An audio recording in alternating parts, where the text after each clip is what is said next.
Uma república, né, como aqui o professor Nivaldo colocou, uma coisa pública, é um sistema de governo onde as demandas da população, os anseios da população, as necessidades da população, elas são ali catalogadas, né, discutidas, catalogadas, analisadas, e aí essas necessidades da população, elas são transformadas em leis. E aí, a partir daí, elas voltam para o povo em forma de direitos e também de deveres. Então, a república, ela organiza os anseios, a necessidade da população, ali ela organiza em forma aí de leis que trazem os direitos e também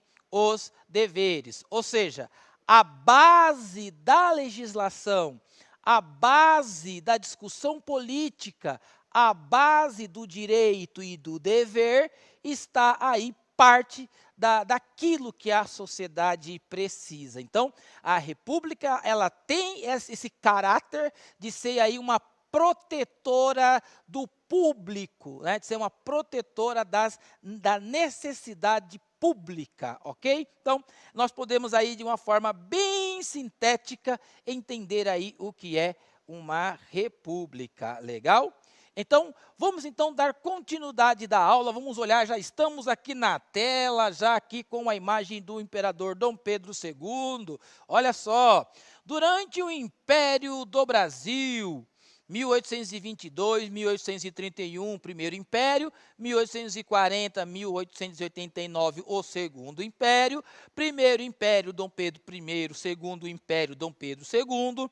Dentro aí, durante o Império, as elites brasileiras, elas se consolidaram em dois grupos políticos, dois ajuntamentos políticos, os conservadores e os liberais. Galerinha, vocês aí fazem um print da tela, dê um print na tela, sublinha aí direitinho esses dois nomes, conservadores e liberais, porque são duas maneiras diferentes, duas ideias, duas concepções, duas, vamos dizer assim, dois critérios políticos diferentes. Conservadores e liberais, eles olham para a sociedade e enxergam a sociedade de maneira diferente. Então, nós já vamos ver o que esses grupos representavam lá no Segundo Império.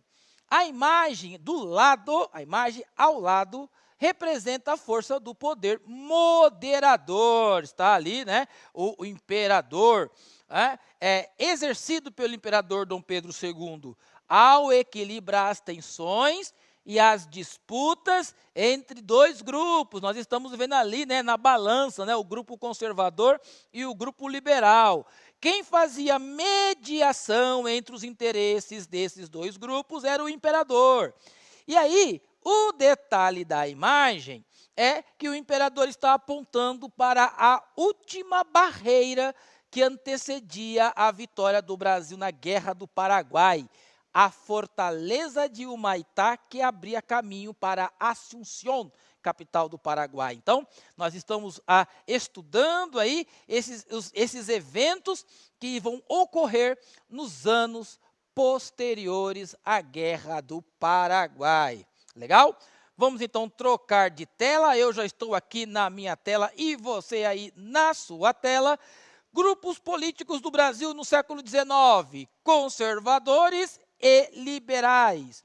Como esses dois grupos, quem fazia parte, né, em primeiro lugar, quem fazia parte desses dois grupos e quais os seus interesses? Então, conservadores, formados pelos grandes proprietários rurais, né, inclusive aí os proprietários escravagistas, né, que mantinha a estrutura econômica da sua fazenda com o trabalho escravo. Você tinha aí também altos funcionários públicos de alto escalão, uma galerinha ali já mais próxima lá do Dom Pedro II. E também grandes comerciantes, né, que já existiam dentro aí desse contexto, os liberais, né, pequenos proprietários, profissionais liberais. Quem é o profissional liberal? É o professor, é o artesão, é o mecânico, é o sapateiro, é o ferreiro, né? Então, são profissionais liberais, né? E daí os grupos de artesãos. Então, esses grupos, dá para perceber aí que os conservadores é formado por uma elite, né, uma pequena elite que concentra aí uma parte do capital, da renda, enquanto os liberais, eles são formados por grupos de capital inferior, né? Agora, esses dois grupos tinham interesses diferentes. Eles podiam, até numa mesa de negociação, conversar e chegar a uma mediação ali, a um meio termo em alguns assuntos. Mas, na lógica da mentalidade política, social desses dois grupos, eles faziam a cabeça de Dom Pedro II coçar, porque eles tinham ali interesses divergentes e muitos conflitos aconteciam, ok? Vamos então para a próxima tela. Próxima tela. Os conservadores, o que é que os conservadores defendiam? Unidade territorial, centralização política e forte aparato de forças de segurança. Vamos começar aí com o primeiro, unidade territorial. Volta aqui para o prof contextualizar com vocês. Unidade territorial. Vocês lembram o que aconteceu nas guerras de independência da América Espanhola? Qual foi o resultado, né, do processo ali de descolonização da América Espanhola? Os nossos irmãos aqui, os nossos vizinhos, nossos hermanos, né, os argentinos, Paraguai, Uruguai, Venezuela, Peru, Chile. Esse território da América Espanhola se tornou diversas repúblicas autônomas, cada um ali com o seu presidente e com os seus interesses. Vocês lembram lá com a professora Janaína que o sonho do grande libertador da América, Simón Bolívar, era que fosse criada uma unidade territorial em toda a América Central e do Sul, sob o único idioma que era o espanhol?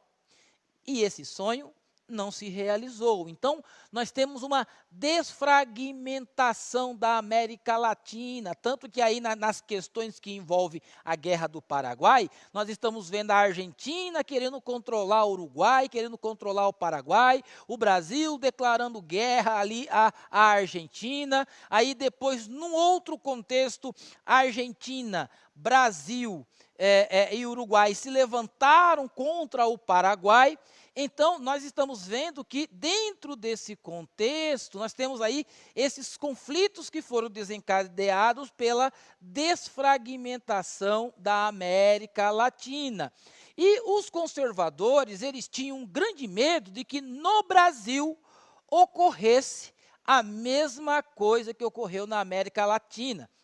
Nós observamos que no mapa aí da América do Sul, somente o Brasil ele manteve uma unidade territorial porque ele se fechou no império. Era um império em meio a diversas repúblicas.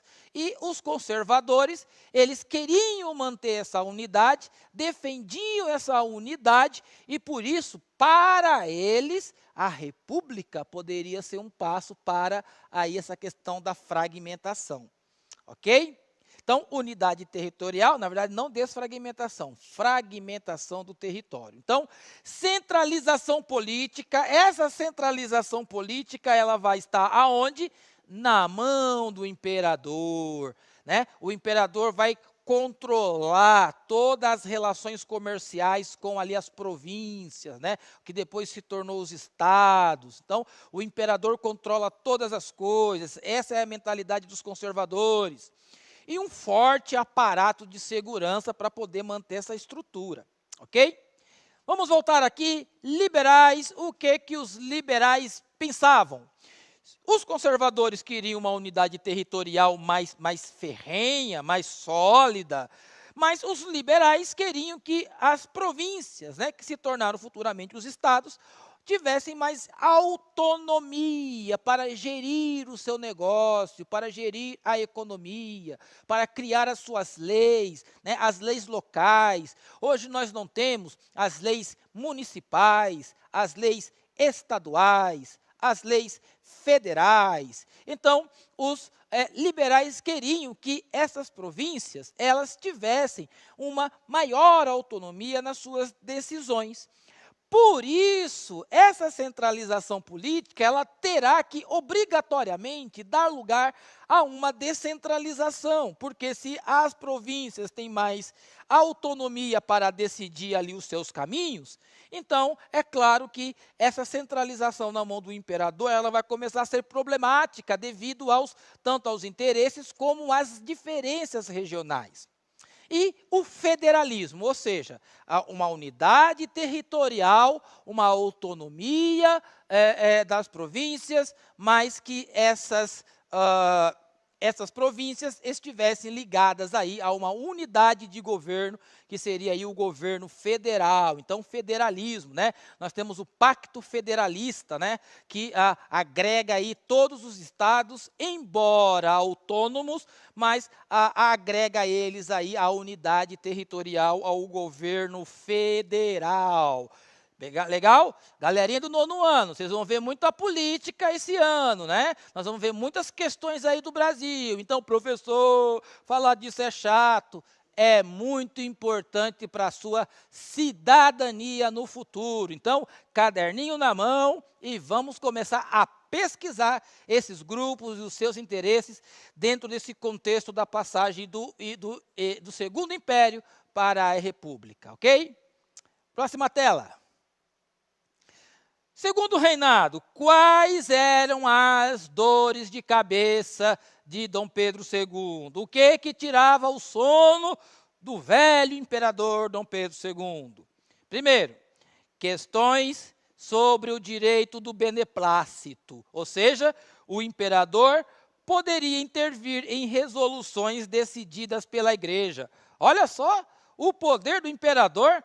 Se o Papa ou o colégio cardinalício ou os bispos fizessem algum tipo de resolução, de documento jurídico, que pudesse afetar algum dos interesses de Dom Pedro II, ele poderia intervir e dissolver tal resolução. Então, o imperador tinha um probleminha com a igreja. Questões militares. Vocês estão lembrados que na Guerra do Paraguai, a Marinha tinha um maior poder e maior prestígio do que o Exército? Mas o Exército, com a liderança do Duque de Caxias, venceu a fortaleza de Humaitá, entrou ali no Paraguai, fez Solano Lopes correr. E quando o exército volta, ele volta vitorioso, aclamado pela população. Então, o exército se fortaleceu. E o exército se fortalecendo, né, a cúpula do exército, os generais, os comandantes, começaram a fazer o quê? Aproveitar do prestígio para pressionar o velho imperador por subsídios e melhores salários. Olha só, problema para o imperador resolver. Questões republicanas. Os conservadores não eram republicanos, mas os liberais, devido à questão da autonomia das províncias, descentralização do poder, então eles vão defender aí esse modelo republicano de governo. Então, é lançado o Manifesto Republicano em 1870, né, no Rio de Janeiro. Em 1873, em São Paulo, é fundado o Partido Republicano Paulista, ou seja, os republicanos no Rio de Janeiro e em São Paulo começam a se fortalecer. E isso vai trazendo mais dor de cabeça para Dom Pedro II. E a última questão aí que nós colocamos para vocês, que está na tela, são as questões abolicionistas emplacada pelo Partido Republicano com a adesão também aí do Exército, ou vamos dizer aí as baixas patentes do Exército. Ou seja, os republicanos, eles lutaram, muitos foram abolicionistas e eles lutaram aí para que fosse acabada, para que deixasse de existir aí o processo escravatório de seres humanos. Então, os interesses dos republicanos, como diz a garotada, bate de frente com os interesses dos conservadores. E aí você já vai olhando qual é os interesses e os conflitos entre esses dois grupos. Vamos lá? Próxima tela. Diversas situações desgastaram a monarquia no Brasil. Dom Pedro II foi perdendo o apoio de setores importantes do país, como de quem? Da Igreja e do Exército, dois grupos que já estão aí pressionando o imperador. A situação se agravou em 1888, quando a princesa Isabel assinou a libertação dos escravos sem pagamento de indenização aos cafeicultores, provocando a revolta do grupo conservador. Para eles era perca de capital.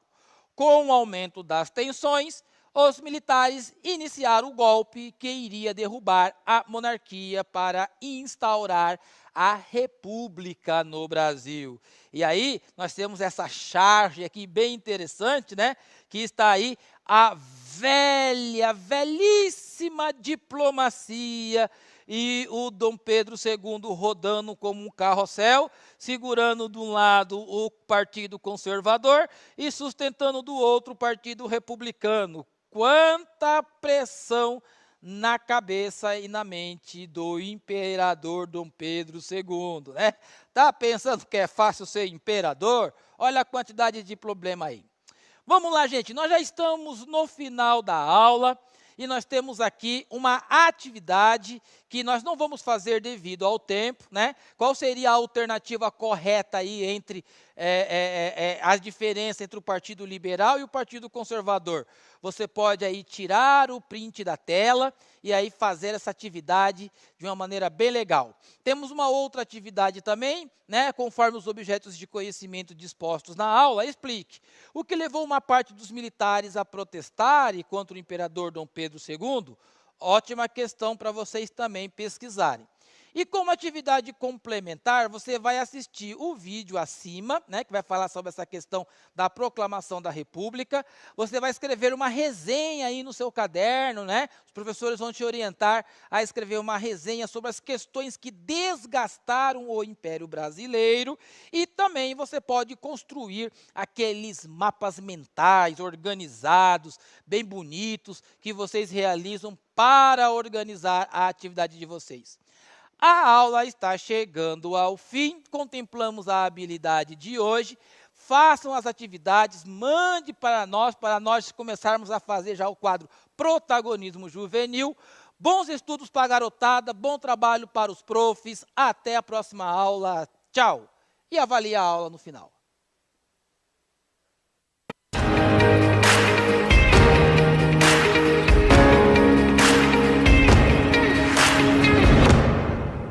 Né? Tá pensando que é fácil ser imperador? Olha a quantidade de problema aí.